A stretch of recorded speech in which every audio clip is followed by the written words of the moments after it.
Alagirians, இது நம்ம family. மாநில கட்சிகளை எதிர்த்து அரசியல், மாநில தலைவர்கள் வெர்சஸ் மோடி அப்படின்றதுல மாநில தலைவர்களின் கை ஓங்கி இருக்கிறதாக தெரியுதா, இல்ல திரு மோடியின் கை ஓங்கி இருக்கிறதாக தெரியுதா?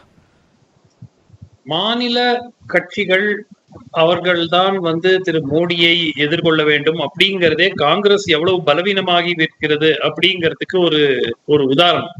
ஏன்னா எப்பவுமே தேசிய கட்சிகள் மாநில கட்சிகள் ஏதாவது ஒரு தேசிய கட்சிக்கு ஆதரவாக காங்கிரஸும் அட்மிட் பண்ணிக்குது, மாநில கட்சிகளும் அட்மிட் பண்ணிக்கிறாங்க. இந்தியா கூட்டணிக்குள்ள இருக்கிற போதே அது குறித்த விவாதம் முதல் கூட்டத்திலேயே முடிவான பிறகு அதை ஒத்துக்கிட்டாங்க, ரெண்டு தரப்புமே ஒத்துக்கிட்டாங்க.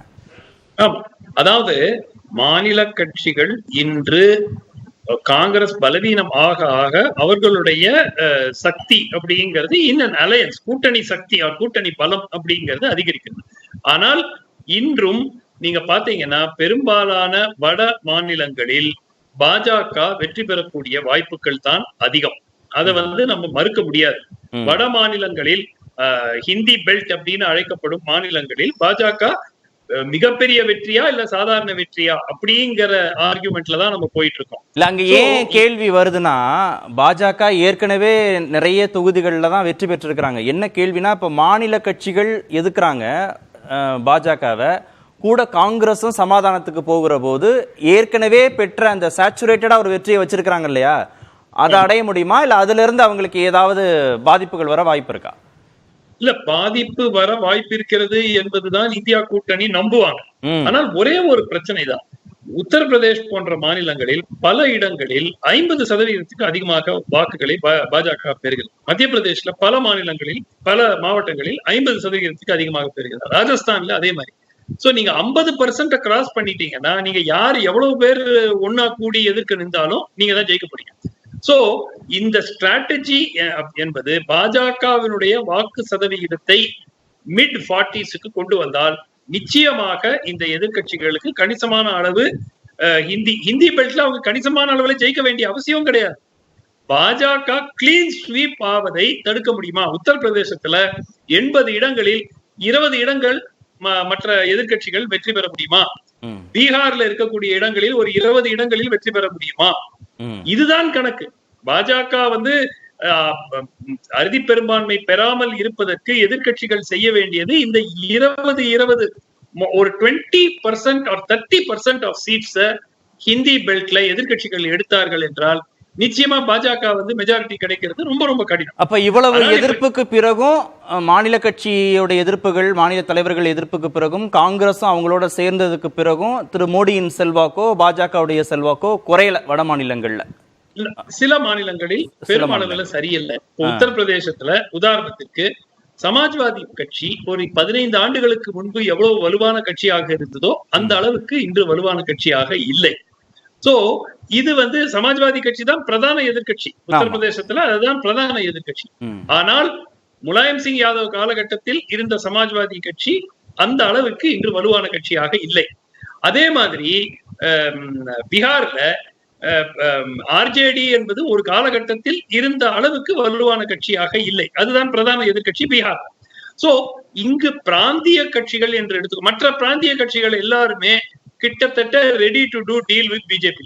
திரு ஷாம் சொன்ன ஒரு கருத்தை எனக்கு ஒரு மாற்று கருத்து இருக்கிறது. தேர்தல் முடிந்த பிறகு உறுதியாக தமிழ்நாட்டிலிருந்து ஒரு அணி பாஜகவுக்கு ஆதரவு தேவைப்பட்டால் யார் அதிகமாக இங்கு வெல்கிறார்களோ அவர் பாஜகவுக்கு ஆதரவு தருவதற்கு தயாராக இருப்பார். இல்ல, வட மாநிலங்களை பொறுத்த வரைக்கும் இதுக்கு மேல அவங்க சீட்டு வாங்குறதுக்கு ஒண்ணும் இல்ல. பெரும்பாலான தொகுதிகளை அவங்க தான் ஜெயிச்சிருக்கிறாங்க. அவங்களுக்கான வெற்றி வாய்ப்பு தான் அங்க பிரகாசமா இருக்கு. ஒண்ணு, ஏற்கனவே இருந்த செல்வாக்கை ரீட்டைன் பண்ணணும், தக்க வைக்கணும். இல்லைன்னா அந்த செல்வாக்குல ஏதாவது பாதிப்புங்கிற அடிப்படையில எண்ணிக்கை குறையணும். இதுல எது நடக்கும்னு நினைக்கிறீங்க? என்னுடைய கருத்து செல்வாக்கு 2019க்கு ஒப்பிடும் போது ஓரளவுக்கு குறையக்கூடிய வாய்ப்பு இருக்கிறது. தொகுதி எண்ணிக்கை குறைய வாய்ப்பு இருக்கா? வெற்றி எண்ணிக்கை குறைய தொகுதி எண்ணிக்கை பீகார் போன்ற மாநிலங்களில் குறையதற்கான வாய்ப்பு இருக்கு. பிகாஸ் நிதிஷ்குமாருக்கு ஆக்சுவலா நிதிஷ்குமார் பாஜக பக்கம் போனது ஏதோ ஒரு பெரிய மாஸ்டர் ஸ்ட்ரோக்காக கூறப்படுகிறது. ஆனால் அவருக்கு எதிராக மிகப்பெரிய அளவுல ஆன்டி இன்கம்பன்சி இருக்கு பீகார்ல. அதுதான் நம்ம பார்த்தோம் பட்னால ஞாயிற்றுக்கிழமை அன்னைக்கு நடைபெற்ற அந்த கூட்டத்தில் கூட. ஒரு விஷயம் கார்த்திகேயன், இந்த தேர்தல் 5-6 மாநிலங்களில் முடிவு செய்யப்படக்கூடிய ஒரு தேர்தல். மேற்கு வங்காளம், மகாராஷ்டிரா, கர்நாடகா, தெலுங்கானா கூட அவ்வளவு சொல்ல மாட்டேன். ஆனால் மகாராஷ்டிரா, பீகார், வெஸ்ட் பெங்கால் அண்ட் கர்நாடகா, இந்த 4 மாநிலங்களில் எதிர்கட்சிகள் கணிசமான அளவிற்கு பாஜகவிடம் இருந்து இடங்களை பறித்து கொண்டால், பாஜக எப்படி மத்த ஹிந்தி ஹார்ட்லேண்ட் ஸ்டேட்ஸ்ல சென்ற முறை செய்தார்களோ அதே ரிப்பீட் பண்ணா கூட ஓவரால் அவர்கள் எண்ணிக்கை குறைவதற்கு தான் வாய்ப்பு இல்ல. இப்ப இந்தியா கூட்டணிக்கு தமிழ்நாடு போன்ற மாநிலங்கள் இன்னும் கூடுதலா தானே சப்போர்ட்டா இருக்கும். தமிழ்நாடு போன்ற மாநிலங்கள் எப்படியுமோ போன வாட்டி அதே தான் இருந்துச்சு, 38, 39, 38. இந்த முறை நான் கிளீன் ஸ்வீப் ஆகும் என்று நான் எதிர்பார்க்கவில்லை. ஏன்னா இங்கே ஆன்டி இன்கம்பன்சி இருக்கு. பெரும்பாலான இடங்களை திமுக கூட்டணி வெற்றி பெறும், அதில் எனக்கு மாற்று கருத்து இல்லை.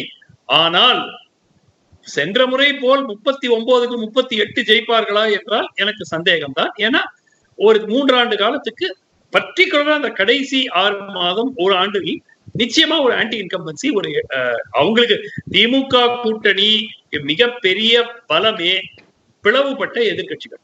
இன்னைக்கு பாஜகவும் அதிமுகவும் கூட்டணியில் இருந்து கூட பாட்டாளி மக்கள் கட்சி, தேமுதிக, புதிய தமிழகம் போன்ற எல்லா கட்சிகளையும் ஒன்றிணைந்து போட்டியிட்டு இருந்தால் மேபி பாதி இடங்களில் கூட வெற்றி பெற்றிருக்கோம். ஒரு வாய்ப்பு இருக்கு.